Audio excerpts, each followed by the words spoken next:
Hey guys, welcome back to the channel. My name is Sam, and today I just want to talk about some of the things I've been watching recently. Some things that I've found interesting, some things that I've enjoyed, some things that I haven't. This is not an extensive list of everything I've watched as of late, but just handpicking a few things that I think are worth bringing up in conversation. So we've got an assortment of discs here. I think we've got two Criterions, a Factory 25 release, Arrow Video, and then a movie release.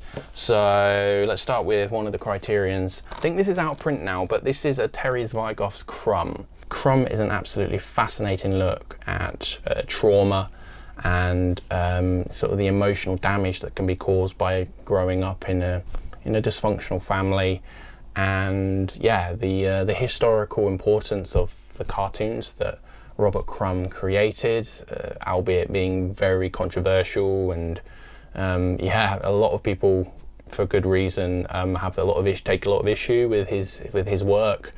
But there's also a lot of really interesting things that he says in his work. So is a very controversial figure for that reason.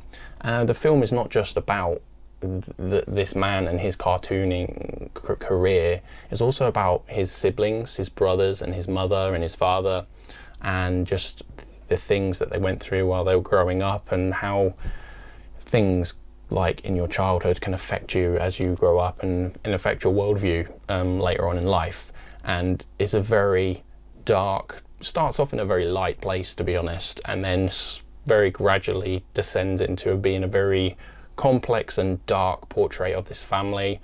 And yeah, it does take a turn, not for the worse, because it's still a very riveting, engaging documentary, but the content gets very, very serious, and it's absolutely incredible. One of the better documentaries I've seen. As I said, I think this is out of print now from Criterion. I've had this on my shelf for such a long time, but I've only just got around to watching it now. But wholeheartedly recommend this if you have the means of picking it up or watching it on streaming or wherever you can find it. We'll carry on the Criterion route, and a film that is widely regarded as one of the best films ever made, and I will disagree with that. I do not think this film is fantastic, at least on a personal level. And I'm talking about Robert Bresson's, I think that's how you say it, or Bresson, I'm not sure, Alcazar Balthazar.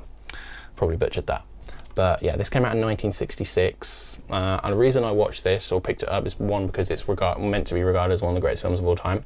It's on the Sight and Sound poll within the top 100, and basically what I want to do is, before the next Sight and Sound poll comes out, is to watch as many films that are in the top 100 that I haven't seen already. And this was one of them, so I picked this up and did not like it. At all, really, to be honest. There were things that I did actually find quite interesting, some of the framing and Bresson's use of his actors, or he likes to call them models, and how he makes them very robotic and lacking in emotion at times, and it's very rigid. But that's the style. It's not he's like directing them poorly, or the actors are giving poor performances or anything like that. It's just a particular style, and for that reason I felt no connection or emotion to the story that's being depicted here. I've read many people absolutely bawling their eyes out watching this film, and I just came away feeling very, very cold from it. I'm not sure why that is, but not necessarily badly made. It's just the style doesn't resonate with me personally. But I will keep this around in my collection, because I feel like as my film journey progresses, I may watch this in, say, 10 years time and have a completely different view on it. As I feel like something like this may warrant a rewatch, but there's nothing grabbing me at the moment to want to rewatch this anytime soon. But something's in my mind saying I should probably keep hold of this just in case I want to revisit it down the line. But for me, definitely not in the top 100 films ever made, as according to the Sight and Sound poll. But an interesting one nonetheless. I should probably talk about what the film is about. It depicts the life of a donkey as he is sort of passed from owner to owner, and the sort of the lives of the people I've seen through this donkey's eyes, and he's treated very poorly and cruelly by some of them, and other owners with a lot of love and affection. and just life's up and downs are just seen through this donkey's eyes, and meant to maybe elicit some emotional response from you, but for me, nothing. So that's that. I'll probably get lost slack for that, because I know there are a large amount of admirers of this film, but for me it did not work. The next three films did work for me on an emotional level. We'll talk about this Mubi release. This is a fantastic release from the UK. Mubi is a streaming service that is similar to the Criterion channel, I should say, where it has a lot of art house stuff and things like that. And The Worst Person in the World has been released in the US on the Criterion collection, but I wanted to support the UK industry as much as possible, so I picked up the Mubi release, and it comes with this nice slipcover, and the film blew my mind. This is directed by Joachim Trier. I'm pausing here to acknowledge I mispronounced Mr. Trier's name here and made it sound like he was a combination of these two guys. Here's how it should be pronounced. Joachim Trier, Joachim Trier, Joachim Trier. And this is a Norwegian film starring Renate Reinsve, I think. Maybe not. I maybe insert something to how it's pronounced properly. But it's basically about this young woman just navigating life, very much like a coming of age, but when you meet her, there's a very short period of time where she is young, and then it's very specific points in her life and where she's going through ups and downs in her relationships and trying to figure out what she wants to do as a career. And it's just masterfully made. I resonated with the character quite a bit in some respects, and the title suggests the worst person in the world.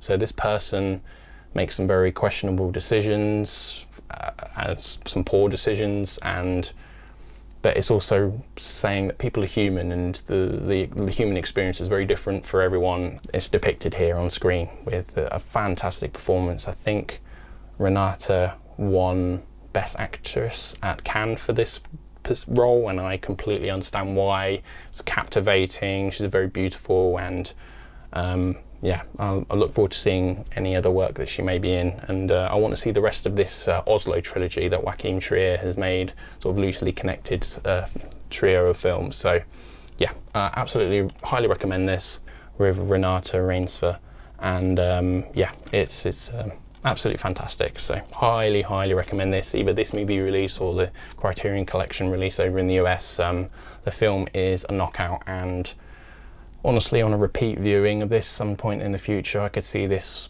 becoming a personal favourite. So highly recommend this. Next up is a release from a Vinegar Syndrome partner label, which is Factory 25, and this is a documentary about Other Music. This is a fantastic slipcover, by the way.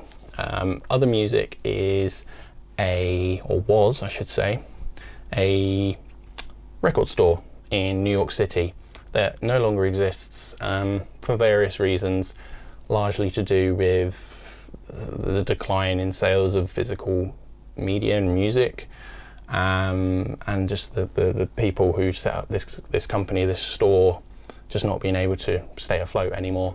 But it was well loved by many different people, including sort of famous musicians and actors and just celebrities, and it's sort of like a love letter to a gone by era of like when you would go into a record store or wherever to find new music and discuss what was interesting to you with the people that worked there before the internet, basically, and you could sort of word of mouth and people being so passionate about something and picking up a release based on someone being super into something, which is what happens on YouTube a lot when I watch other YouTubers, and they'll recommend something and discuss how much they loved it, and then that makes me instantly want to go out and buy it because of their passion is infectious, and then I spend a lot of money that way. But this is such a beautiful sort of swan song for this store. It has a lot of archive footage of like when bands played in this sort of like the shop space when they were sort of getting going, and lots of talking heads, famous people you might recognize if you're into indie music particularly. And it's such a great documentary, and very much supports the idea of physical media, not just with music but with film.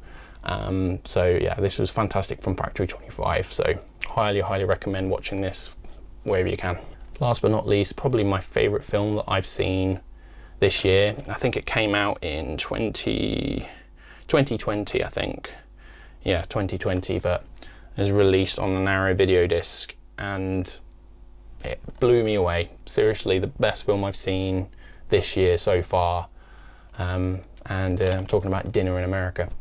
So this is directed by Adam Rymier and is very much a story about misfits and people on the edge of society, people who are troubled, who may have mental health issues, but finding solace and solidarity and a community in and amongst people who have similar interests. And I resonated with most of the characters, well, the main two characters in this film, and their sort of blossoming romance in the film is very unconventional, but extremely heartwarming. And the lead performance by, I forget her name, sorry, Emily Skeggs, is incredible. Seriously good stuff. Her performance is insanely good.